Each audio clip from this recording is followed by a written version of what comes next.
RSS की पूरी ideology यही नफरत के आधार पर ही बनती है। जब से आरएसएस बना है उसका बेसिक क्या है? उसका बेसिक है पहला दुश्मन उनका मुसलमान है, दूसरा दुश्मन कम्युनिस्ट है। इस तरह से उन्होंने दुश्मनों की सूची बनाई हुई है।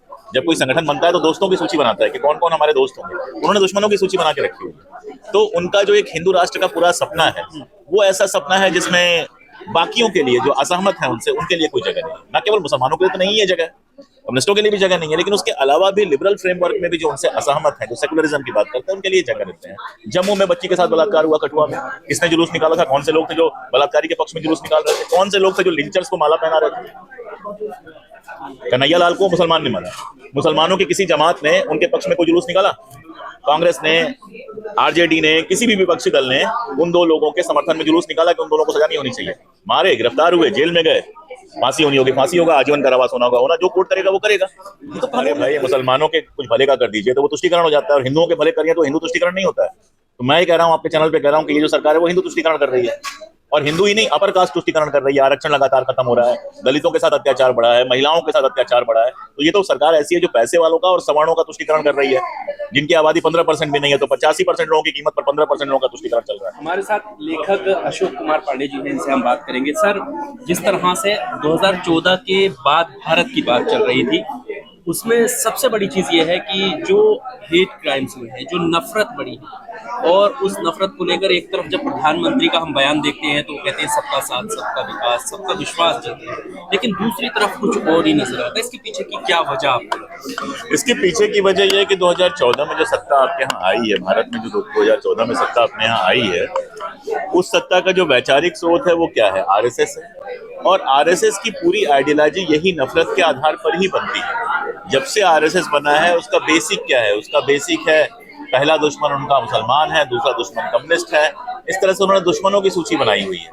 जब कोई संगठन बनता है तो दोस्तों की सूची बनाता है कि कौन कौन हमारे दोस्त होंगे। उन्होंने दुश्मनों की सूची बना के रखी हुई है। तो उनका जो एक हिंदू राष्ट्र का पूरा सपना है वो ऐसा सपना है जिसमें बाकियों के लिए जो असहमत है उनसे, उनके लिए कोई जगह नहीं है। न केवल मुसलमानों के लिए तो नहीं है जगह, कम्युनिस्टों के लिए भी जगह नहीं है, लेकिन उसके अलावा भी लिबरल फ्रेमवर्क में भी जो उनसे असहमत है, जो सेकुलरिज्म की बात करते हैं, उनके लिए जगह नहीं है।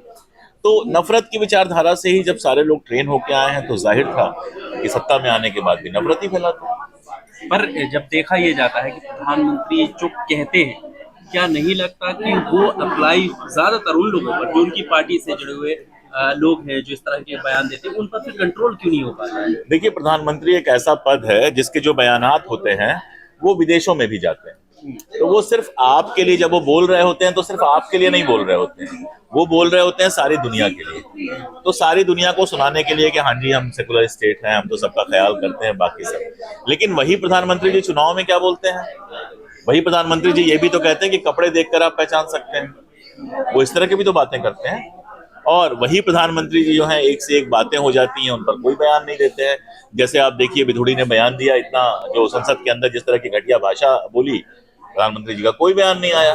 प्रज्ञा ने कहा था गोडसे देशभक्त हैं, तो प्रधानमंत्री जी ने कहा मैं उनको कभी दिल से माफ नहीं कर पाऊंगा। पता नहीं माफ किया कि नहीं किया, लेकिन कुछ हुआ तो नहीं। तो इस तरह के लोगों को आप देखते हैं कि जो इस तरह का काम करते हैं, भाजपा में बड़ी तेजी से आगे बढ़ते चले जाते हैं। तो उन बयानात का हम क्या करेंगे जो अच्छे अच्छे बयानात हैं, जबकि जो हमें सामने होता हुआ दिखाई दे रहा है वो उनसे उलट है। इतिहास को लेकर बहुत सारी बयानबाजी सत्ता पक्ष के रूप में दी जाती है उनके लोगों के द्वारा। वही कुछ लोग ऐसे भी हैं जिनका ये मानना है कि 2014 के बाद से देश को एक नई पहचान मिली है, या 2014 के बाद से जो है अब राष्ट्रपति का नाम लोग जानने लगे, उससे पहले नहीं पता था। ऐसे लोगों के बारे में क्या? अब पता नहीं वो कौन से लोग थे जो 2014 के पहले राष्ट्रपति का नाम नहीं जानते थे। हमें तो पता था। अब जिनको ना पता हो कि राजेंद्र प्रसाद जी पहले राष्ट्रपति थे, जिनको ना पता हो कि उसके बाद राधा कृष्णन साहब राष्ट्रपति थे, जाकिर हुसैन साहब राष्ट्रपति थे, नीलम संजीवा रेड्डी उपराष्ट्रपति थे, जिनको ना पता हो अपने समय के राष्ट्रपति का नाम, उनकी प्रॉब्लम है। हम तो जानते थे और ज्यादातर लोग जानते थे। ये बेवकूफाना बात है। मतलब इसके पहले के राष्ट्रपति तो वाकई दिखाई देते थे, बोलते थे, बयानात देते थे, और उनकी अपनी एक अलग छवि थी। आज आप देखिए कि बात की जा रही है कि राष्ट्रपति का नाम लोग जानते हैं, लेकिन जब नई संसद का उद्घाटन होता तो राष्ट्रपति नहीं आती। रहा सवाल इतिहास का, तो देखिए इतिहास इतिहासकारों के लिए छोड़ दिया है तो बेहतर होता है। लेकिन यहाँ प्रॉब्लम क्या है कि दो चीजें हैं। एक तो इनकी पूरी जो बिरादरी है उसने आजादी से पहले आजादी की लड़ाई में कोई हिस्सा लिया नहीं। दूसरा, उसका नाम आया महात्मा गांधी की हत्या में। इसके हजार दाग हैं उनके ऊपर। तो अब अपने दाग छुपाने के लिए कि कोई उनसे सवाल न पूछ ले कि भाई तुम आजादी की लड़ाई में क्या कर रहे थे, जो आजादी की लड़ाई के हीरोज हैं, चाहे वो महात्मा गांधी हो, चाहे जवाहरलाल नेहरू हो, चाहे मौलाना आजाद हो, चाहे सरदार पटेल हो, ऐसे लोगों पे वो सवाल उठाते ताकि उनसे कोई सवाल न पूछते कि भाई आप क्या कर रहे थे। और एक बात मैं कहूँ कि अगर आप गाड़ी चला रहे हैं तो कभी कभी पीछे देख लेना तो ठीक है, लेकिन अगर लगातार आपका जो निगाहें होंगी वो पीछे होंगी और स्टीयरिंग आगे होगा तो एक्सीडेंट पक्का है। ये जो लगातार इतिहास के लिए हर बात में नेहरू जिम्मेदार है, फलां जिम्मेदार है, भाई 9 साल से आपका शासन है, आप बताओ आपने क्या किया। कांग्रेस बुरी होगी, कांग्रेस में कोई दिक्कत होगी, तभी तो जनता ने कांग्रेस को हटा के आपको सत्ता दी है। अब तो आप सत्ता में आ गए, 2 बार से जनता आपको पूर्ण बहुमत दे रही है। तो अब इस पूर्ण बहुमत में आपने क्या किया, इसका जवाब आपको देना होगा ना। नेहरू ने क्या किया वो उनके वक्त में था। पर एक जरूरी सवाल ये भी है, जो क्रिटिसाइज करते हैं लोग, जो आलोचना करते हैं, उनको कहीं ना कहीं देश विरोधी गतिविधि से जोड़ने का प्रयास किया जाता है, जनता के सामने रखा जाता है, और बहुत सारे लोग इसके पक्षधर में भी आ जाते हैं कि हाँ ऐसा है कि ये देश विरोधी लोग हैं जो मोदी जी के खिलाफ जा रहे हैं। इस तरह आपका एक सच्चे देशभक्त को बार बार अपनी सरकार के खिलाफ होना पड़ता है, चाहे वो सरकार किसी की हो, किसी पार्टी की हो। आपको मैं एक उदाहरण दे दूं कि प्रवीरपुर कायस्थ को गिरफ्तार किया गया है।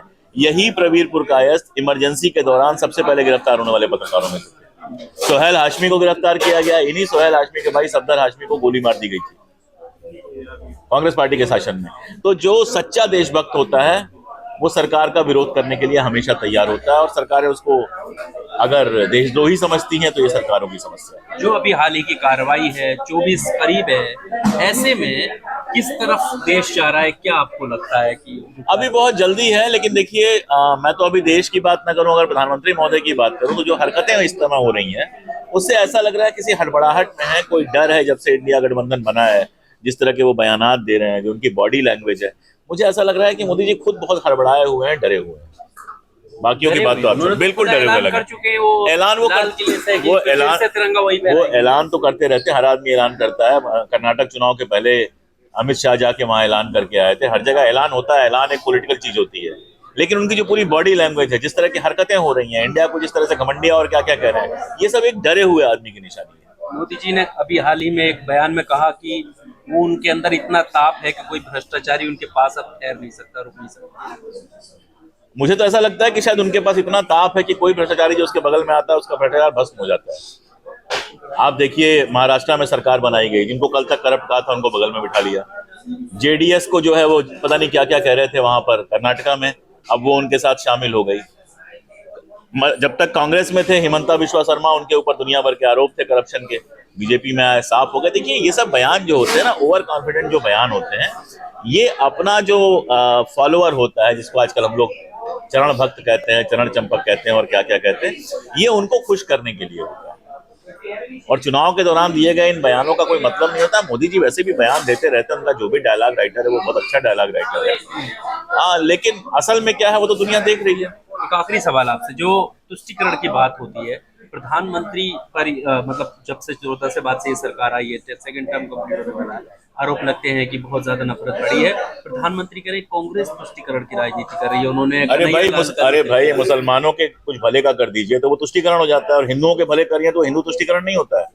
तो मैं ये कह रहा हूँ, आपके चैनल पे कह रहा हूँ कि ये जो सरकार है वो हिंदू तुष्टिकरण कर रही है, और हिंदू ही नहीं अपर कास्ट तुष्टिकरण कर रही है। आरक्षण लगातार खत्म हो रहा है, दलितों के साथ अत्याचार बढ़ा है, महिलाओं के साथ अत्याचार बढ़ा है। तो ये तो सरकार ऐसी है जो पैसे वालों का और सवर्णों का तुष्टिकरण कर रही है।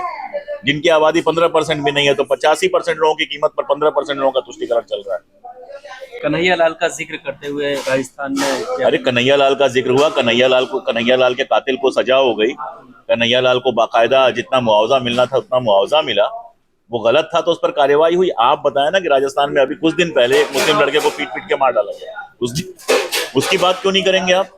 पूरे देश में जो लिंचिंग की घटनाएं हुई हैं उस पर बात नहीं करेंगे, केवल एक घटना पे आप बात करेंगे। और उस समय तो आया था कि जो उनको मारने वाले थे कन्हैया लाल को, उनकी पार्टी के मेंबर थे, बाकायदा निकल के आया था। सवाल यह है कि कोई कन्हैया लाल किसी फिरोज को मार दे या कोई फिरोज किसी कन्हैया लाल को मार दे, दोनों अपराधी हैं। जो भी उनमें से एक अपराधी के पक्ष में जुलूस निकालता है और दूसरे अपराधी के सर पे चढ़ता है, वो कानून, संविधान और देश तीनों का दुश्मन है। भाई मान लीजिए किसी ने किसी का मर्डर कर दिया, जब आप कोर्ट में जाते हैं तो क्या फैसला ये देख के होता है कि मरने वाला फिरोज था कि मारने वाला फिरोज था? कन्हैया ने अगर फिरोज की हत्या की है तो कन्हैया के ऊपर 302 लगेगा, फिरोज ने कन्हैया की हत्या की है उसके ऊपर 302 लगेगा। यही ना कानून है, यही हमारा संविधान कहता है ना कि धर्म, जात, जेंडर जो भी हो, अपराध करेगा तो अपराधी है। जब आप अपराधी का धर्म ढूंढना शुरू कर देते हैं, जम्मू में बच्ची के साथ बलात्कार हुआ, कठुआ में किसने जुलूस निकाला था? कौन से लोग थे जो बलात्कारी के पक्ष में जुलूस निकाल रहे थे? कौन से लोग थे जो लिंचर्स को माला पहना रहे थे? कन्हैया लाल को मुसलमान ने मारा, मुसलमानों की किसी जमात ने उनके पक्ष में कोई जुलूस निकाला? कांग्रेस ने, आरजेडी ने, किसी भी विपक्षी दल ने उन दो लोगों के समर्थन में जुलूस निकाला कि उन दोनों को सजा नहीं होनी चाहिए? मारे, गिरफ्तार हुए, जेल में गए, फांसी होनी होगी फांसी होगा, आजीवन कारावास होना होगा होना, जो कोर्ट करेगा वो करेगा। ये तो कानून है।